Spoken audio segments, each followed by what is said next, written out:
Today, we dive into the story of a bomber that earned a fearsome reputation in World War II, and somehow also managed to get itself nicknamed the Widowmaker. This is the tale of the Martin B-26B Marauder, a fast, sleek, and misunderstood beast of the skies. The B-26 Marauder was born out of urgency.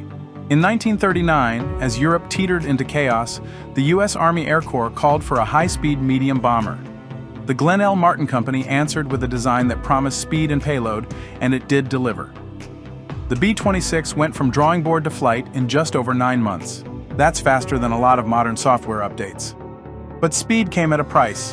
The early models, including the B-26B, had short wings, powerful engines, and no time for extensive pilot training. The result? A bomber that was fast but unforgiving. Landings were, let's say, spicy. In fact, the B-26 earned the nickname "One a Day in Tampa Bay" due to frequent crashes during training at MacDill Air Force Base in Florida.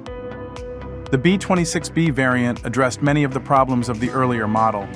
It had more powerful Pratt Whitney R-2800 engines, heavier armament, including up to 12.5 caliber machine guns, and an increased wingspan to make it slightly less suicidal. It could cruise at over 280 miles per hour, significantly faster than the B-25 Mitchell and even some German fighters. That speed helped it avoid flak and enemy fighters on bombing runs. It could carry up to 4,000 pounds of bombs, making it a real threat to German supply lines, rail yards, and troop concentrations. Let's put the Marauder in the context of its peers. You've got the North American B-25 Mitchell, famous for the Doolittle raid, and the British de Havilland Mosquito, the Wooden Wonder. Compared to the B-25, the Marauder was faster, better armed, and more rugged, especially after its design was refined. But it lacked the press and cinematic fame the B-25 enjoyed. Unlike the Mosquito, which relied on speed and stealth, the B-26 was a tank in the air, a blunt force instrument. In Europe, its speed and survivability eventually gave it the lowest loss rate of any Allied bomber in World War II. Let that sink in. From Widowmaker to most survivable bomber, that's quite the character arc. By 1944, the B-26 was a key player in tactical bombing. Operating primarily in the Mediterranean and European theaters, it was essential in the lead-up to D-Day, targeting bridges, airfields, and supply depots. The Marauder softened up Nazi defenses before Allied troops hit the beaches.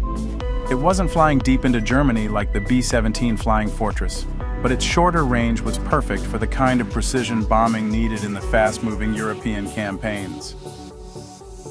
And thanks to improved training and design tweaks, the Marauder crews became elite. Loss rates dropped dramatically. Pilots who once cursed the B-26 came to respect, some even love it.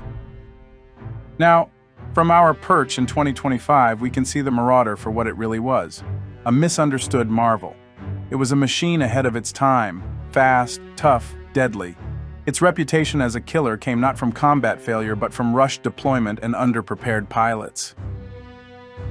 Today, only a handful of Marauders survive, preserved in museums, silent reminders of a bomber that had to fight for its legacy as hard as it fought the Axis. And perhaps that's what makes the B-26 story so captivating. It's the tale of redemption, a machine written off too early, only to prove itself on the battlefield and ultimately earn its place in history, not just as a bomber, but as one of the best.